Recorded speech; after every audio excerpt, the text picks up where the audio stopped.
On s'attaque aujourd'hui à une aventure vraiment hors du commun, celle de Gustave Le Bon en 1885. Imaginez un peu, un voyage au cœur d'un royaume complètement interdit à l'époque, le Népal. Alors, Gustave Le Bon, avant d'être le théoricien de la psychologie des foules qu'on connaît, c'était un personnage absolument fascinant. Cette citation de Queneau, elle dit tout, c'était un véritable esprit universel, un polymathe curieux de tout. Et c'est justement à travers son regard, ce regard si particulier, qu'on va découvrir un monde qui était alors totalement coupé du reste de la planète. Alors justement, qui était vraiment ce fameux Monsieur Le Bon? Il faut oublier l'image du théoricien un peu austère. C'était avant tout un aventurier, un médecin, un photographe, bref, un esprit touche-à-tout, prêt à se lancer là où quasiment aucun occidental n'avait encore mis les pieds.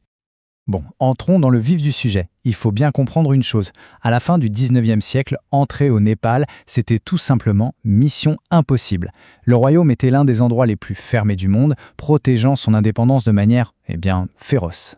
Comme Le Bon l'écrit lui-même, aucun Français n'y avait pénétré encore. C'était simple, le royaume était fermé à double tour aux Européens. La seule exception, un seul et unique résident britannique. Autant dire que pour un Français, obtenir le droit d'entrée, ça tenait du fantasme. Alors comment a-t-il fait? Il a dû se frayer un chemin dans un véritable labyrinthe diplomatique. D'abord, il a obtenu une mission officielle du gouvernement français. Ensuite, il a fallu le soutien des Britanniques en Inde, ce qui n'était pas gagné, Et après ça, des négociations interminables avec la cour népalaise. Chaque étape était un exploit en soi. Mais comme il le dit si bien, plus c'était difficile, plus son envie de découvrir ce pays mystérieux grandissait. Ok, il a son autorisation. On pourrait croire que le plus dur est fait. Mais non, pas du tout. Obtenir la permission, ce n'était que le début du parcours du combattant. Maintenant, il fallait traverser l'Himalaya. Et ça, c'était une autre paire de manches. Une bataille contre la nature et contre les hommes. Pour transporter tout son matériel, il a engagé une quarantaine de porteurs locaux. Et le moins qu'on puisse dire, c'est qu'il ne leur faisait pas confiance du tout. Cette citation est assez parlante. Il dit en gros que c'était le genre de type qu'il n'aurait vraiment pas voulu croiser dans un coin sombre en Europe. Et cette méfiance était justifiée.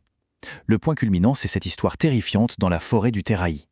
Imaginez la scène. Une nuit, ces porteurs l'abandonnent. Purement et simplement. Leur calcul était simple et sordide. Les tigres allaient le dévorer, mais ils épargneraient ses sacs d'argent.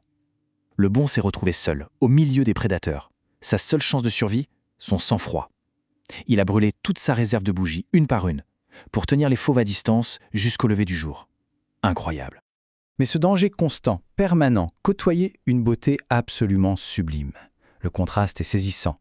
Face à la majesté des sommets de l'Himalaya, il écrit que même les paysages suisses les plus grandioses lui paraissaient fades, comme un simple décor de théâtre. C'est cette beauté-là qui finalement rendait toutes ces épreuves supportables. Il a survécu à la jungle, aux montagnes, aux trahisons, et le voilà enfin à Katmandou. Mais à peine arrivé, un tout autre défi se présente.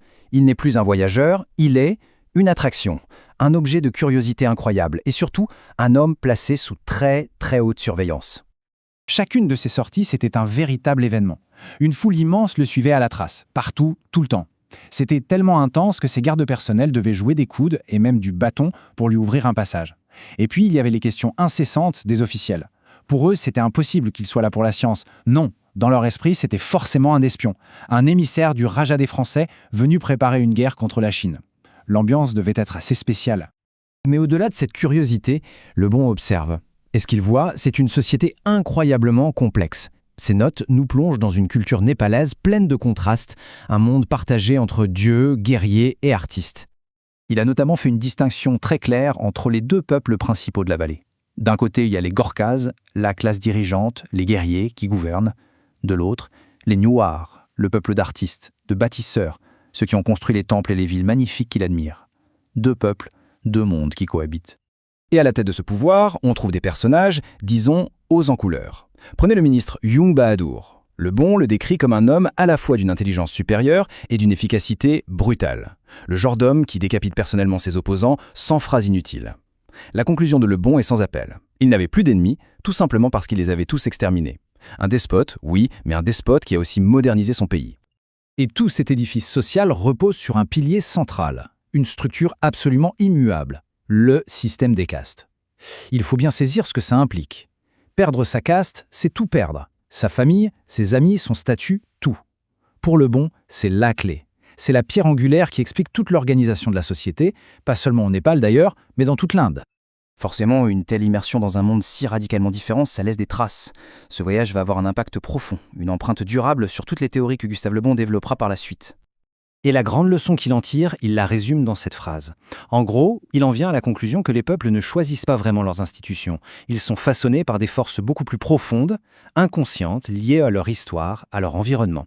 Et cette idée, elle va devenir absolument centrale dans son œuvre la plus célèbre, La psychologie des foules. Finalement, l'aventure de Le Bon Luzo nous ramène à cette question fondamentale. Son expérience est assez parlante. Parfois, pour vraiment comprendre les forces invisibles qui façonnent notre propre monde, le meilleur moyen est peut-être d'aller voir comment fonctionnent des mondes radicalement différents.